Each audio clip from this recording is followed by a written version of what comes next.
యాక్చువల్గా ఇప్పుడు బడ్జెట్లు పెరిగిపోయాయి, లొకేషన్స్ అంతా ఎక్కువ మారిపోయాయి, లేకపోతే బ్యూటిఫుల్ లొకేషన్స్కి వెళ్తున్నారు, చేస్తున్నారు బాగా చూపించడానికి కోసం, ఆ కలర్ ఇంపుగా, కంటికి ఇంపుగా అంటారు కదా అలా.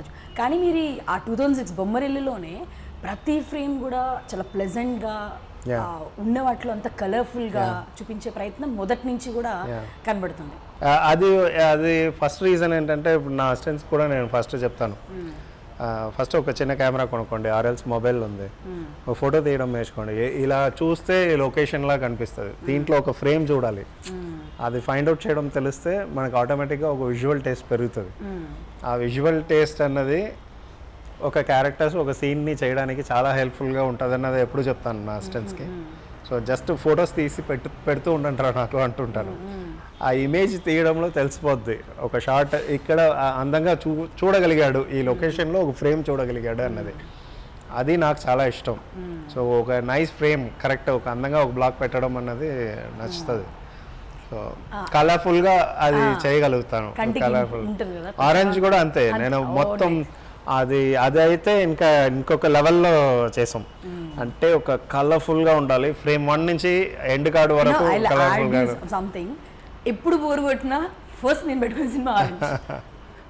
సో నిజంగా అంత అద్భుతంగా ఉంటుంది కలర్స్ కానీ, వాళ్ళు అమ్మాయి కూడా మీరు అంతే, అమ్మాయి ఒంటి మీదే చాలా కలర్స్ ఉంటాయి, అమ్మాయి యాక్సెసరీస్ దగ్గర నుంచి డ్రెస్సింగ్ లో ఎవ్రీ డీటెయిల్ ఉంటుంది.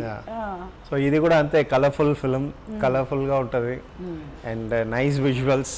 ప్రదీష్కి థ్యాంక్స్ చెప్పాలి అండ్ ఆర్ట్ డైరెక్టర్ అవినాష్, ఆయనకి చెప్పాలి. చాలా ఒక ఎఫర్ట్లెస్ ఒక అవుట్పుట్ ఇచ్చారు వాళ్ళు. సో నేను మీది డీజే సినిమా సంథింగ్ ఏదో మీరు అందరూ డైరెక్టర్స్ అందరూ కూర్చొని మాట్లాడుతున్నారు. సో అప్పుడు మీరు ఒక మాట అన్నారనమాట, ఇది నాకే నచ్చిందంటే అందరికీ నచ్చుతుంది అని.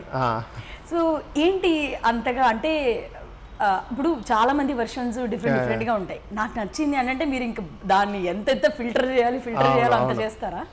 అంతే. ఫస్ట్ ఇప్పుడు వైట్ పేపర్లో ఒక మ్యాటర్ రాస్తానంటే అది ఫస్ట్ నాకు నచ్చాలి, నాకు నచ్చితేనే దాని తర్వాత అందరికీ. అందుకే నేను అంటాను ఆడియన్స్కి ఇది నచ్చుతుంది అది నచ్చుతుందా, ఇలా రాద్దాం అలా రాద్దాం అన్న కాన్సెప్ట్ నా డిస్కషన్ రూమ్లో అస్సలు ఒప్పుకోను నేను. అలాగే 5 minutes వచ్చి లేట్గా వచ్చి ఆడియన్స్ సెటిల్ అవుతారు కదా, ఇక్కడ ఏమైనా రాయొచ్చు అన్న డిస్కషన్ అసలు ఒప్పుకోను. అసలు అది అలాంటివి ఒప్పుకోను. So every frame is important and every ఫ్రేమ్లో కథ చెప్పడానికి మనకు ఒక అవకాశం ఉంది, అది వేస్ట్ చేసుకోకూడదు అన్నదే ఒక ప్రయత్నం ఉంటుంది. నాకైతే నేను రాసేటప్పుడు నాకు నచ్చాలి, ఫస్ట్ నాకు నచ్చాలి, నచ్చిన తర్వాత అది అవతల వాళ్ళకి నచ్చాలన్నది రూల్ ఏం లేదు, వాళ్ళకి వేరే ఒపీనియన్స్ ఉండొచ్చు. అందులో వచ్చే డిస్కషన్స్ అన్నీ ఏ డిస్కషన్ అయినా పర్లేదు, ఎలాంటి ఒపీనియన్ అయినా తీసుకుంటాను. కాకపోతే ఏంటంటే ఫైనల్ అవుట్పుట్ వచ్చేది మాత్రం నాకు నచ్చాలి, ఓకే రా అన్నది ఒక సాటిస్ఫాక్షన్ రావాలి నాకు. భాస్కర్ గారు, అంటే మీ మొదటి సినిమా దగ్గర నుంచి కూడా మామూలు కూడా ఆ డైలాగ్స్ కొన్ని అలవాటు పడిపోయాడు. ఫస్ట్ సినిమాలో ఆ కాఫీ కన్వర్సేషన్ అయితే ఏంటి, లేకపోతే పరుగు సినిమాల్లో తండ్రి కొడుకు వీళ్ళ మధ్య, అల్లు అర్జున్ అండ్ వీళ్ళ మధ్య వచ్చేటివి. ఇక్కడ ఇంకా ఆరెంజ్ విషయానికి వస్తే ఇప్పటికి కూడా సినిమాలో ఉన్న డైలాగ్స్ అవన్నీ కూడా ఒక ఇద్దరు లవర్స్ మధ్య అనుకోవచ్చు, లేదా ఒక కపుల్ మధ్య, అవి ఎప్పటికీ మాట్లాడుకునే విధంగానే ఎప్పటికీ ఉంటాయి.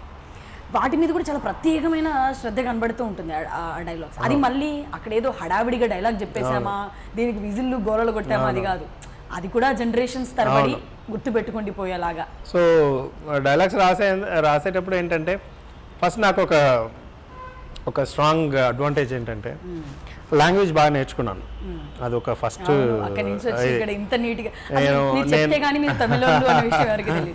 ఏట్రుమోహన్ సార్కే అది థ్యాంక్స్ చెప్పాలి. ఎందుకంటే ఆయన నువ్వు లాంగ్వేజ్ నేను ఇక్కడ ఉంటానని కూడా నేను అనుకోలేదు. బట్ నేను ఇక్కడ ఉండాలని డిసైడ్ అయిన తర్వాత ఫస్ట్ ఏంటంటే లాంగ్వేజ్ చాలా బాగా నేర్చుకోవాలి. సో